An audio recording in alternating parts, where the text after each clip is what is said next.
The other thing I've noticed, Jelle, is that you don't have a lot of racing pigeons. Many fanciers maybe have 40, 60 woodcocks, maybe 200, 300 young birds, but I see you only have a small number. How many woodcocks do you have? We start with 12 couples on the double widowhood, so 12 cocks and 12 hens. Yeah. Could you explain how that system works for you?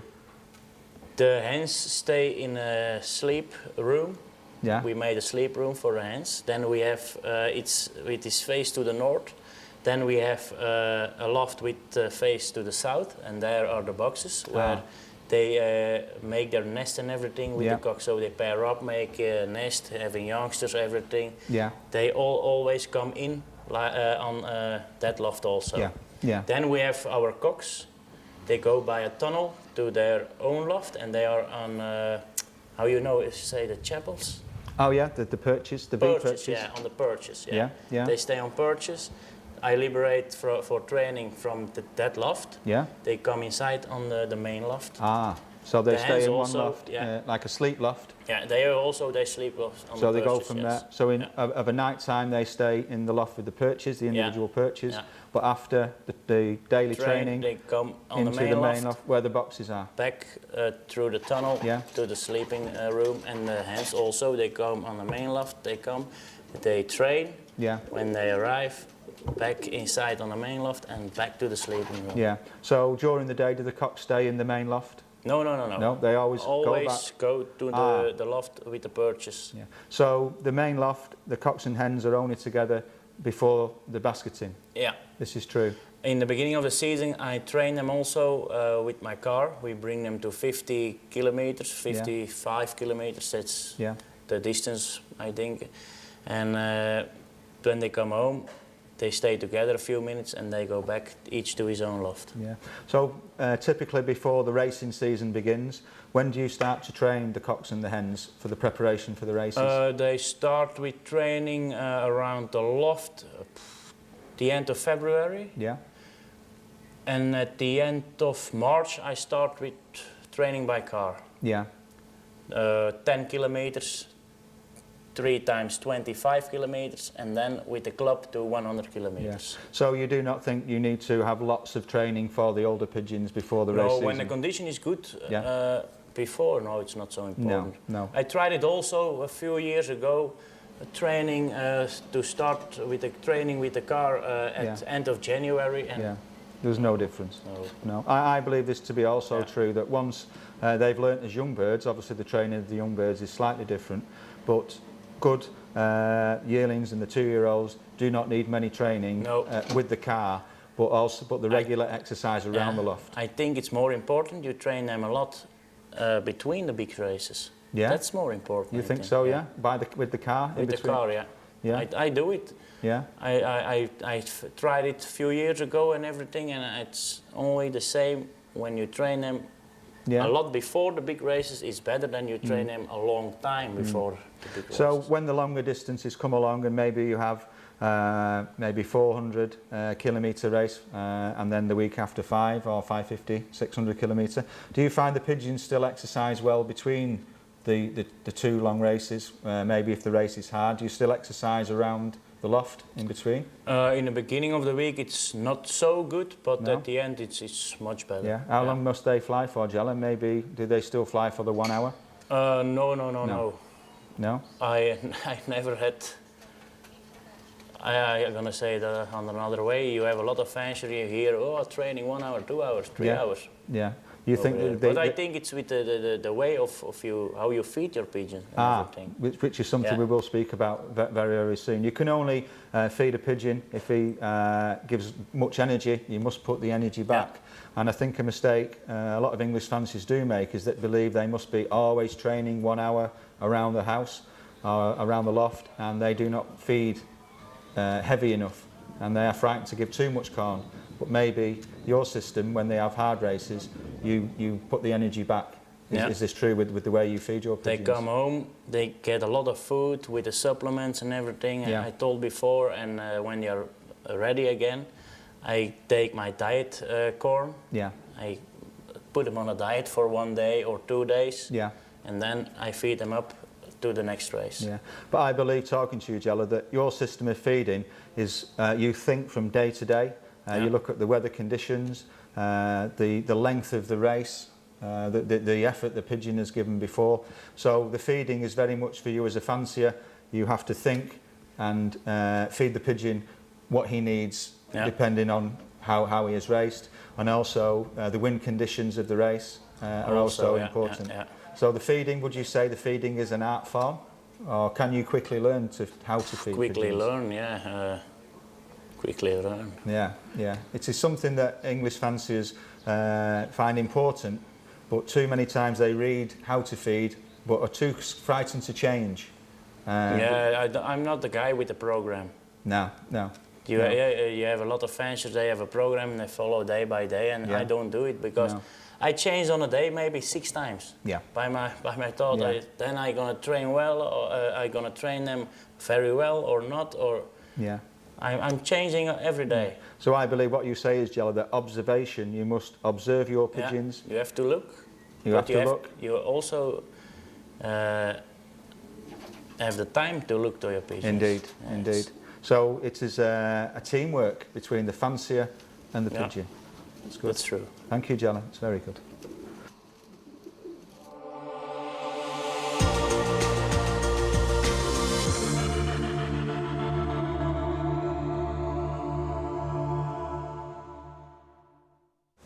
Okay, Jelle, we're outside. It's wonderful weather and the view is fantastic. We've also, before we start on the corns, I know the fancy can't see this, but he has a big eagle owl sat on top of the telegraph pole, and this is good for the hawks, I believe. This model of the eagle owl, and does this keep the hawks at bay? Normally they stay away now. Yeah, I sold, I think 3 years. He's over there and no troubles with the hawks, nothing. So you think that is a good solution? Yeah, I think so. Yeah. We'll see that later. But now we're going to go on to some of the feed mixes, and the first thing that strikes me, Jelle, is the make of the corn. Now in England, this is very new for the English fancier. No one has heard of the Matador corn, but you say this has been in Belgium for years. 5-6 years, I think it's in Belgium now. Yeah. And more fanciers are using it. Would you say this is one of the most popular brands of corn that the Belgian? The last few years is the most popular, I think so. Yeah, and also the mixes, I mean, we tend to use in England maybe 1 or 2 different mixes, but here you've got 5 different mixes. Are these all used during the racing season? No. No. Over here we have the breeding mixture. For the breeding pigeons. Yeah. You see, it's not big corn. It's all small and everything. Yeah. I feed my breeders 4 times a day in the winter, 3 times in the summer. Yeah. But they have to eat everything before they get new food. Yeah. Sometimes, you know, in England as well, the pigeon fancier will add beans and peas, more protein. It's not necessary. No, too much beans and peas it's not good for the youngsters. So it's the small grain that you would say is better? The small is better, yeah. Yeah, because sometimes the pigeons can be selective and leave the small, but they must eat everything. You have to eat everything, and it's on a system. When you start with the system, it's 1 or 2 years to get for all your pigeons on the system. Yeah, I understand. And when they are on the system, it's very easy. Yeah. But because there can be a lot of waste. They don't eat a lot from these mixtures and other mixtures. I see, indeed. So that is the general breeding mix that you use at your lofts. When you use a breeding mixture, you have also the drops around the nest from the youngsters. Yeah. Not so much like you use a lot of peas and everything and beans. Yeah. It's better now. But the droppings are still very, very good. Very, very good. Yeah. That's good. Now these 4 mixtures we're looking at here are all used during the racing season. Could you explain this particular mix? Looks quite high carbohydrate. This is Turbo Energy called.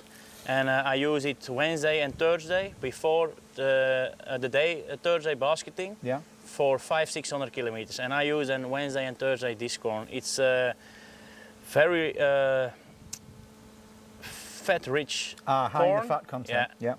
With the omega 3 and 6. Yeah. It's very important. Yeah. And also, really believe me, when you give it 2 days, you see your pigeons like a balloon. Yeah, we say that the pigeons are blowing up. Yeah, blowing up. With, I also put the oil then, the Bax oil on the corn. Yeah. With combination of Optimix Herbots. Yeah. And then you have a good result. A fantastic boost. Yeah. I don't say you race very good Saturday, but normally, prepared. pigeons are good the very best. prepared. So you say this, and it's a high fat mix is a very, very good, and especially for the longer races. Yeah, the fat mix. Okay, Jelle, thank you.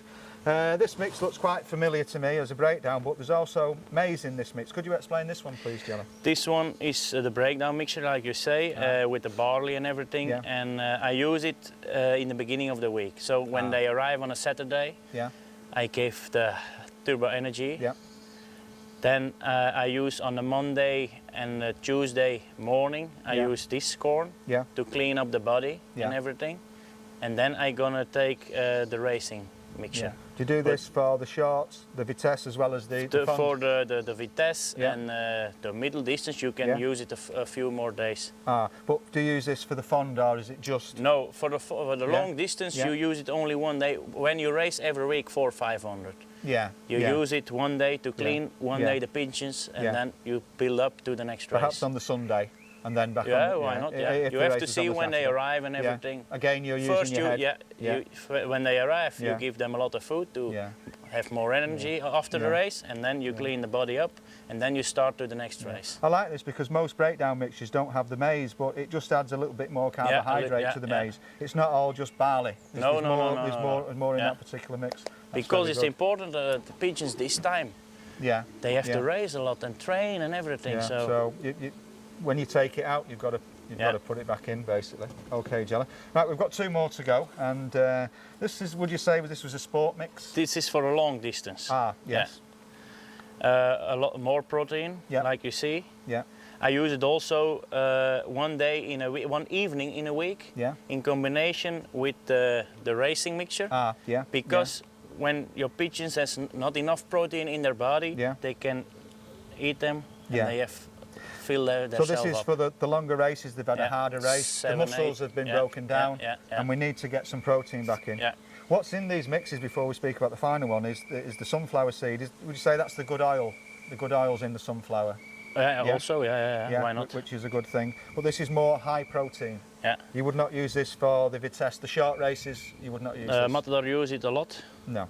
You see over here also in the breeding mixture. In the turbo energy also. The sunflower. The sunflower. Seems to be in all there. So that is an energy grain. And also the also when the day of basketing and the pigeons don't want to eat anymore, the sunflower, and they eat a little bit more, and then it's okay. So you could add extra sunflower. Yeah, why not?